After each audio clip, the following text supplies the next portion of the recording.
5 وقت کی نماز یہ میرے نبی کی آنکھوں کی ٹھنڈک ہے، 5 وقت کی نماز اس امت کی شان پہچان ہے۔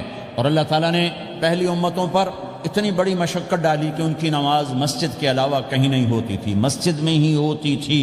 ہمارے لیے کتنی آسانی کر دی، جاب میں ہے مصلی بچھا نماز پڑھ، چلو مصلی بھی کوئی نہیں، زمین دیکھ اس پر کوئی گندگی تو کوئی نہیں ہے، بس زمین بھی تیرے لیے پاک ہے، چل نماز پڑھ۔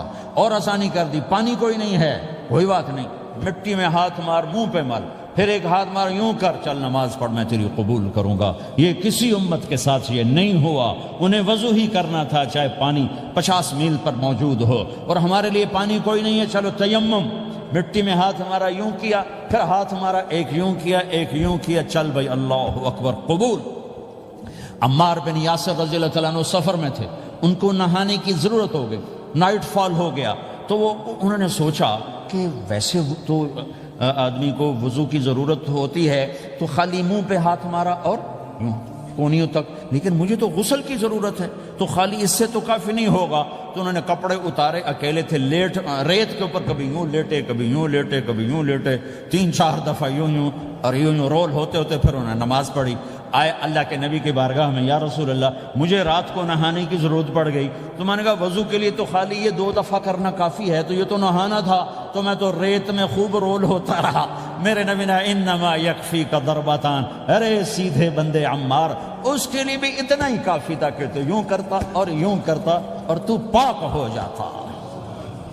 اللہ نے اس نبی کے طفیل، اس محبوب مصطفیٰ صلی اللہ علیہ وسلم کے طفیل، اللہ نے کیا کیا سہولتیں اور آسانیاں ہمیں عطا فرمائی۔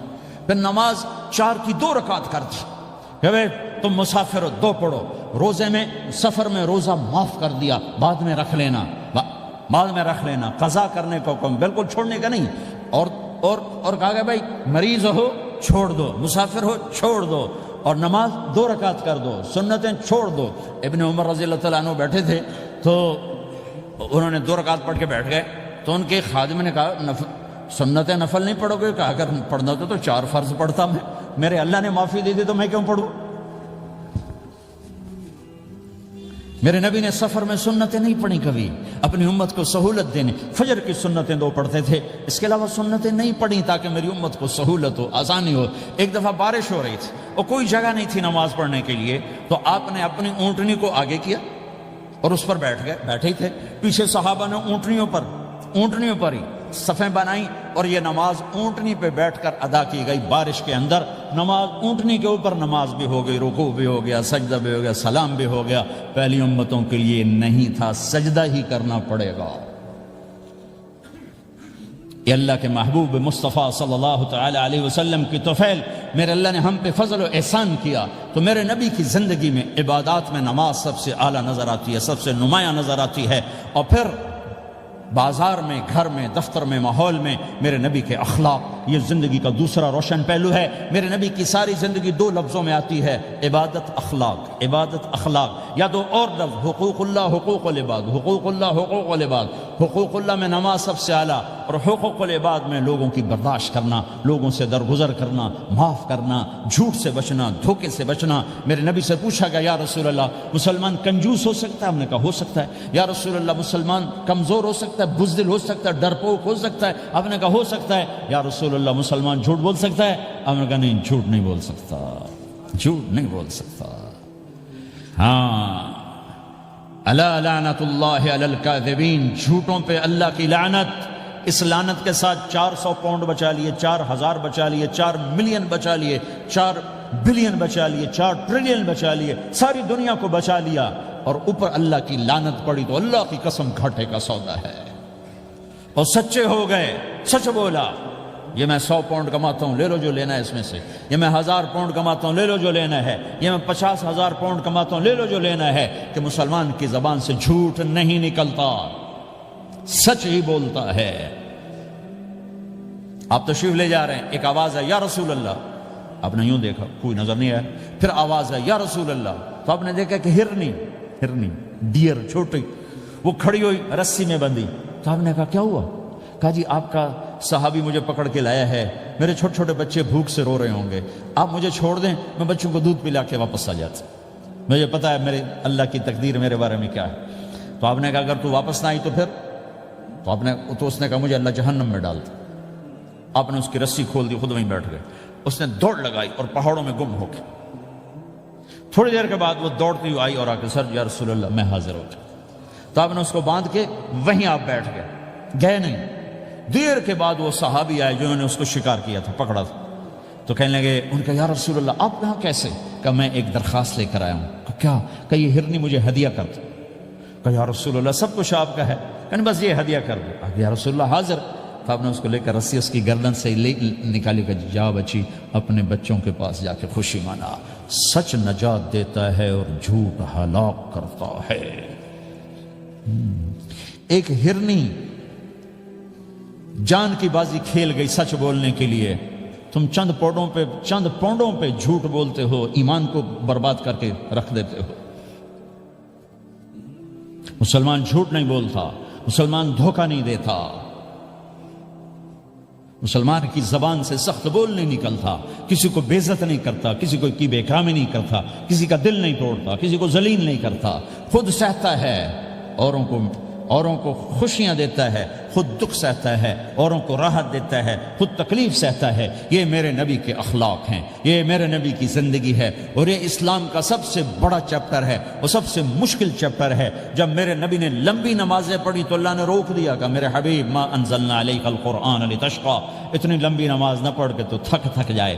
میرے نبی نے تبلیغ میں زور دکھایا تو اللہ نے روک دیا، فلتذهب نفسك علیہم حسرات، میرے نبی اتنا غم نہ کر کے آپ خود ہی آہیں بھرتے بھرتے آپ مر جائیں۔ میرے نبی نے مال سارا خرچ کیا، اللہ نے اس سے بھی روک دیا، ولا تبسطها كل البسط فتقعد ملوما محسورا، اتنا خرچ نہ کریں کہ آپ خود پھر دکھی ہو کے بیٹھ جائیں۔ خرچ کرنا بہت بڑا عمل، تبلیغ سب سے سارے عملوں کا سردار عمل۔ تبلیغ سے بڑا کوئی کام ہوتا تو اللہ نبیوں کو دیتا، اگر تبلیغ سے بڑھ کر کوئی کام ہوتا تو اللہ نبیوں کو دیتا، گشت سے بڑھ کر کوئی محنت ہوتی تو اللہ نبیوں کو دیتا۔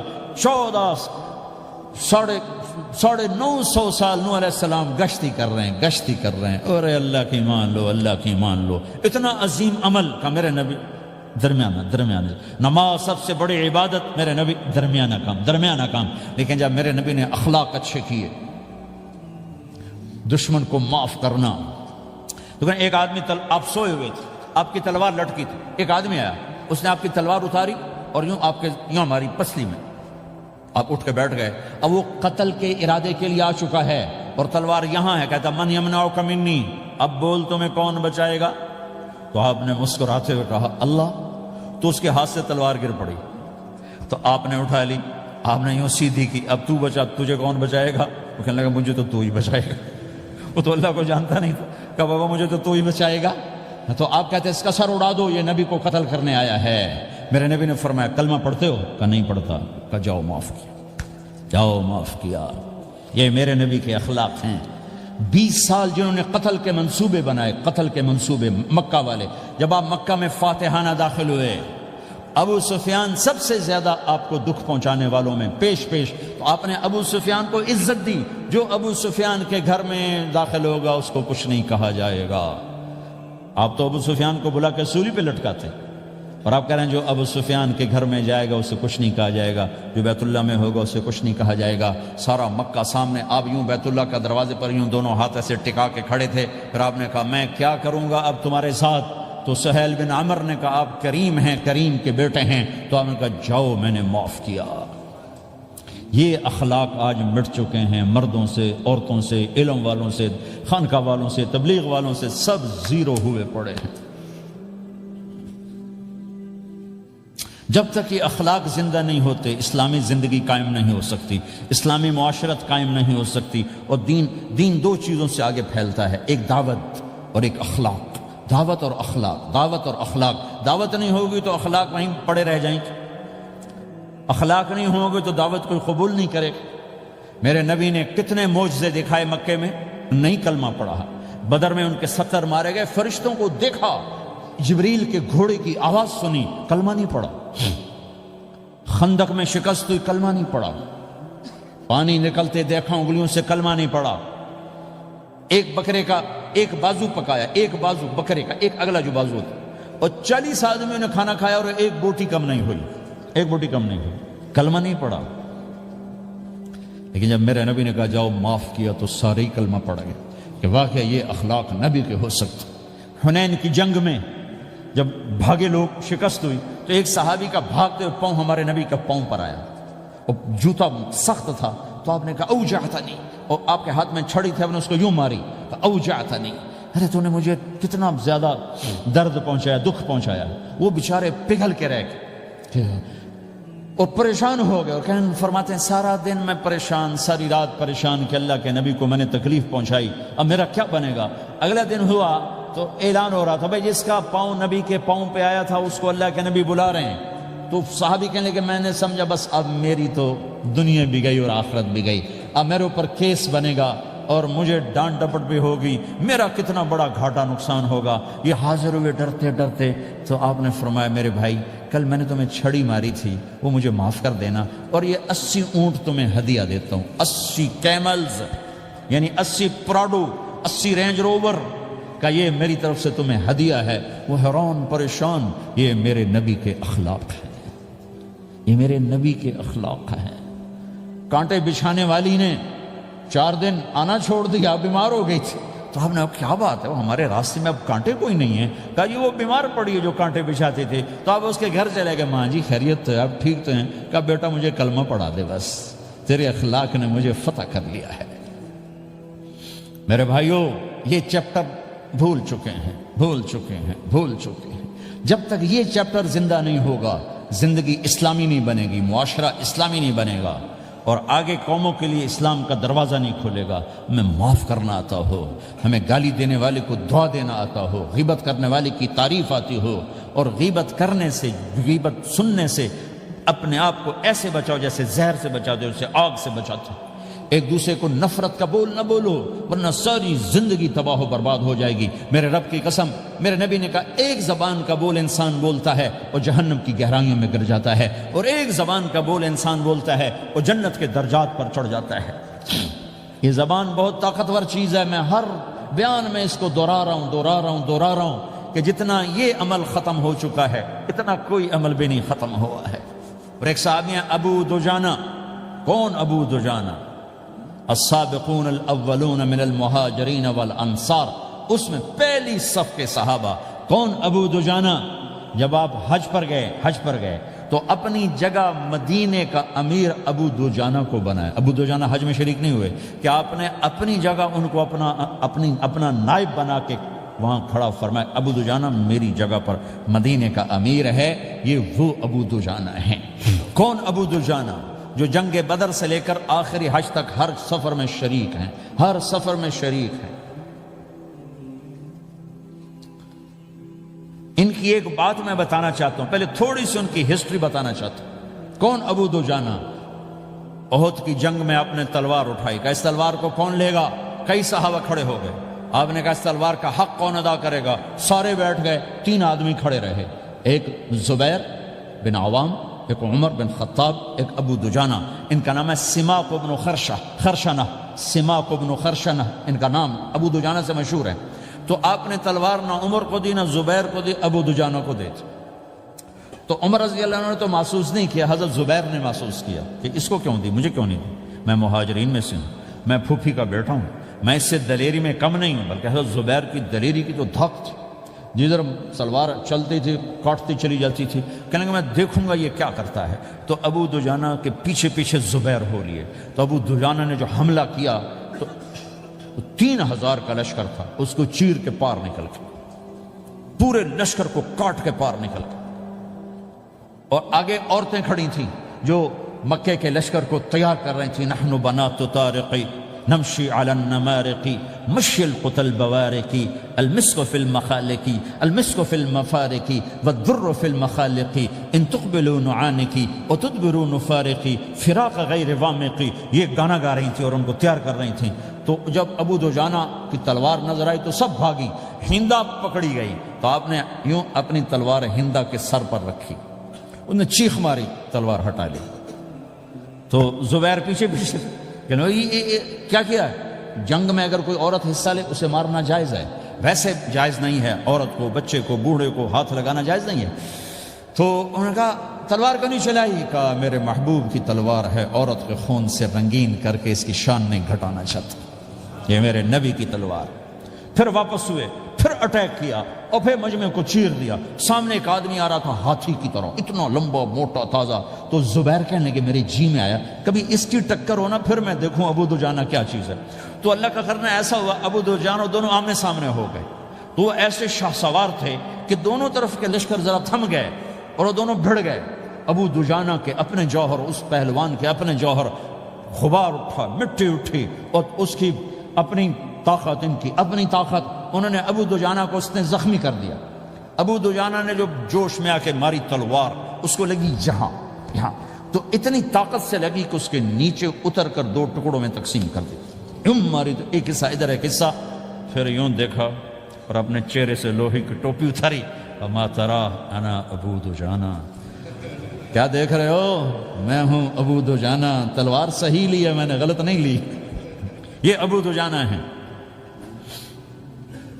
اور جب شکست ہو گئی احد کی جنگ میں، اور پھر 10-12 آدمی نے آپ کو گھیرے میں لیا ہوا تھا، ان میں ایک ابو بکر تھے، عمر تھے، علی تھے، طلحہ تھے، زبیر تھے، سعد بن ابی وقاص تھے، اور سہل بن حنیف تھے، عبادہ قتادہ بن نعمان تھے، اور ابو دجانہ تھے رضی اللہ تعالی عنہم۔ ان میں سے ایک ابو دجانہ بھی تھے، اور یمامہ کی جنگ میں ابو دجانہ شہید ہوئے، یمامہ کی جنگ میں شہید ہوئے۔ یہ ابو دجانہ کی تھوڑی سی سیرت آپ کے سامنے آئی ہے۔ اس کے بعد اب آپ ان کے قول کو سنو تاکہ اس کا وزن آپ کے سامنے آئے۔ یہ بدر کے شریک ہیں، اللہ کے نبی نے کہا بدر کا صحابی جو مرضی کرے بخشا گیا۔ یہ صلح حدیبیہ کے شریک ہیں، اللہ نے قرآن میں کہا لقد رضی اللہ، میں ان سے راضی ہو گیا۔ یہ صحابی ہیں، اللہ نے کہا کلا وعد اللہ الحسنی، اے میرا نبی تیرے ہر صحابی کے لیے جنت کا وعدہ ہے۔ اور اب یہ کیا کہتے ہیں؟ یہ کیا کہتے ہیں لوگو؟ ان ارجع عملی عند، لوگو میرے پاس، ابو دجانہ میرے پاس بخشش کا سب سے بڑا عمل جانتے ہو کیا ہے؟ بدر نہیں، احد نہیں، حدیبیہ نہیں، خندق نہیں، خیبر نہیں، فتح مکہ نہیں، آخری حج نہیں۔ کیا ہے؟ کیا ہے لوگو؟ ان ارجع عملی عندی، میرے پاس آخرت میں بخشش کا سب سے بڑا عمل بس ایک ہے کہ ما آذیت احدا بلسانی، میں نے اپنی زبان سے کبھی کسی کو دکھ نہیں پہنچایا۔ ولا اجد فی قلبی غلا لاحد، اور میرے دل میں کسی کے لیے بغض کوئی نہیں ہے، بس یہ میری بخشش کا عمل ہے۔ تو بھائیو، نبی کے اخلاق میں 2 چیزیں لے لو، ایک زبان سے کسی کو دکھ نہ دو، ایک دل میں کسی کا بغض نہ رکھو۔ اللہ کی قسم بغیر حساب کتاب کے جنت میں جاؤ گے۔ بڑے بڑے جنید بغدادی اور بڑے بڑے معرفت والے تمہیں دیکھتے رہ جائیں گے، تمہاری رفتار اتنی تیز ہوگی کہ تمہیں وہی پکڑ سکے گا جس کا یہ 2 عمل تم سے زیادہ اچھا ہوگا۔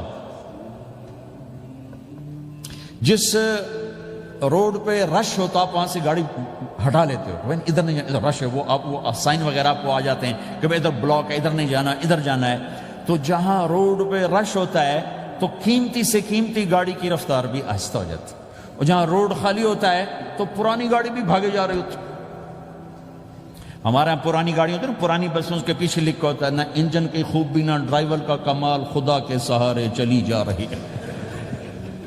اور جس کے پاس ایسی گاڑی ہو، نہ انجن کی خوبی نہ ڈرائیور کا کمال، تو اگر اس کو روڈ خالی مل جائے تو وہ تو مرسیڈیز والے سے پہلے پہنچے گا، رینج روور والے سے پہلے پہنچے گا، بینٹلی والے سے پہلے پہنچے گا، رولز رائس والے سے پہلے پہنچے گا، جو وہ تو پھنسی کھڑی اور اس کا روڈ ہی خالی ہے۔ تو میرے بھائیو، یہ میں ایک مثال دیتا ہوں، عبادات کی روڈ پہ بہت رش ہے، نمازی بے شمار ہیں، روزے دار بے شمار ہیں، عمرے والے بے شمار ہیں، حج والے بے شمار ہیں، اور تہجد گزار بے شمار ہیں، علماء بے شمار ہیں، حافظ بے شمار ہیں، ذکر والے بے شمار ہیں، بہت رش ہے، تبلیغ والے بے شمار ہیں، لیکن جو اخلاق والا روڈ ہے نا، یہ خالی پڑا ہے۔ اس پہ موٹر زوکی پہ چڑھ کے آ جاؤ تو سب سے آگے نکل جاؤ، سائیکل پہ چڑھ کے آ جاؤ تو سب سے آگے نکل جاؤ، کہ روڈ ہی خالی ہے، اخلاق کا روڈ خالی ہے۔